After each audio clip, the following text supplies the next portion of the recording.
ये कहानी है सतरंगा जंगल की। इस जंगल में जब भी किसी भी पक्षी की शादी होती, अगले दिन सुबह सुबह दुल्हन गायब होती, उसका दूल्हा अकेले रह जाता। इसी तरह आज शादी हो रही है तोता और तोती की। तोता और तोती बहुत खुश तो थे मगर साथ में डरे हुए थे। शादी के बाद कहीं तोती गायब ना हो जाए। अपने कमरे में पहुंचकर ऐसा ही सोच रहे थे। हमेशा की तरह सुबह हुआ और सुबह तोता अकेला था अपने कमरे में, क्योंकि उसकी पत्नी तोती गायब हो गई थी। सारे जंगल के पक्षी इकट्ठा हो गए। अब मैं क्या करूं?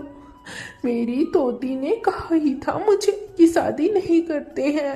शादी करेंगे तो मेरी जान को खतरा हो सकता है, और वही हुआ। मेरी पत्नी तोती रात तक मेरे साथ ही थी, मगर मैं जब सुबह सोकर उठा तो वो कमरे में नहीं थी, वो गायब हो गई। तोते यार, ज्यादा उदास ना हो, हम सब है ना तुम्हारे साथ। हरियाली सही ही कह रही थी, शादी नहीं करनी थी तुम दोनों को, आखिर वो भी आज गायब हो गई। करता कौन है ये हमारे जंगल वालों के साथ? जब भी किसी की शादी होती है अगले दिन सुबह दुल्हन गायब हो जाती है। आखिर ये कर कौन रहा है? मुझे तो ऐसा लगता है पक्का कोई ऐसा पक्षी ही कर रहा है जो हमारे बीच मौजूद है, जिसे हमारे बारे में सब पता है, और सुबह वो दुल्हन को गायब कर देता है। पता नहीं उसका मकसद क्या है। ऐसे सब बातें कर रहे थे। सभी आतुर थे ये जानने के लिए कि आखिर ये मांजरा है क्या। कुछ दिन गुजर जाते हैं। तोता बहुत दुखी था। आज वो उड़ता उड़ता रानो के यहाँ जाता है। रानो, मैं नहीं रह पाऊंगा अपनी पत्नी के बिना।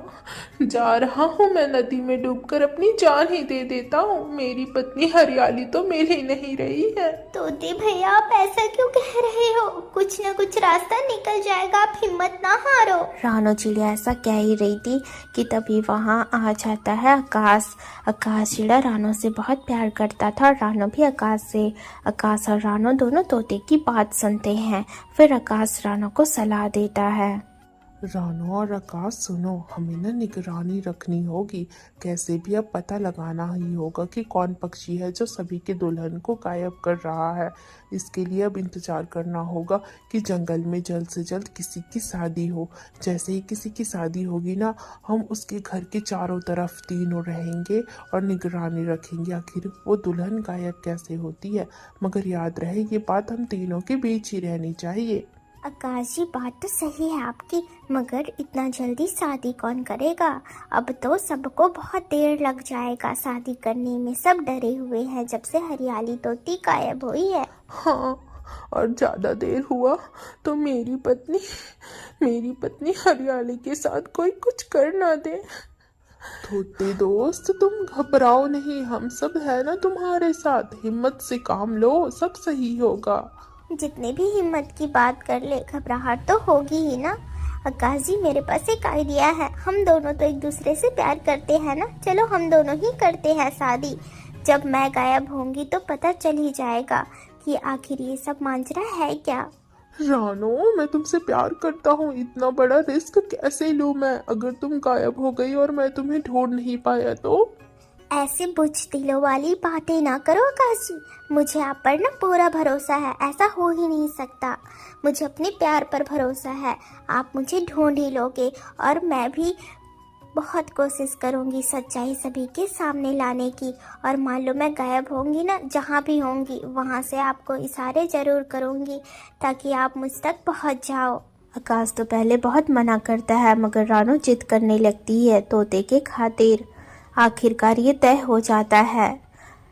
कुछ ही दिन में आकाश और रानो की शादी हो रही थी। दोनों की शादी में बहुत से पक्षी आए हुए थे। अब जंगल में अंधेरी रात हो गई। आकाश और रानो काफी देर तक जगे हुए थे। देखते देखते रात गहरी हुई और दोनों की नींद लग ही गई। जैसे ही जंगल में सवेरा हुआ, आकाश उठा, देखा उसकी पत्नी रानो गायब थी। जिसका डर था वही हुआ। अब मैं क्या करूं? मेरी पत्नी रानो को कहाँ ढूंढूं मैं? आकाश ऐसा सोच रहा था। दूसरी तरफ रानो मौजूद थी एक बड़े से पिंजरे के अंदर, जिसके अंदर हरियाली तोती भी थी। साथ में वो सारी पक्षियां थी जो गायब हुई थी। रानो को बस इंतजार था कि उन्हें इस पिंजरे में कैद रखने वाले वो पक्षी हैं कौन। तभी रानो देखती है कालू और गोरी को। कालू और गोरी ही वो पक्षी थे जो सभी को गायब कर रहे थे। कालो गोरी, तुम दोनों की इतनी हिम्मत! हम सब जंगल वाले कितना भरोसा करते हैं तुम पर, और तुम दोनों ही मिलकर हम सभी को गायब कर रही हो। आखिर तुम दोनों का मकसद क्या है? हाँ, हम ही गायब कर रहे हैं और तुम हमारा कुछ कर भी नहीं सकती। और तुम्हें मकसद जानना है? मैं बताता हूँ। हमारा मकसद है पैसा। कुछ ही दिन में सभी पक्षी के पास एक लेटर पहुंच जाएगा। उस लेटर में लिखा होगा कि अगर तुम अपनी अपनी पत्नियों को सही सलामत चाहते हो तो तुम्हें 10-10 हजार रुपए देने होंगे। जो पक्षी पैसे दे देगा उसकी पत्नी को मैं फ्री कर दूंगा। यही है हमारा मकसद। कालू गोरी, तुम्हारी सोच कितनी घिनौनी है। अपने ही दोस्तों के साथ जिस जंगल में रहते हो उनके साथ तुम ऐसा कर रहे हो। इसकी सजा तो हम देंगे तुम्हें जब तुम्हारी असलियत सभी के सामने आएगी।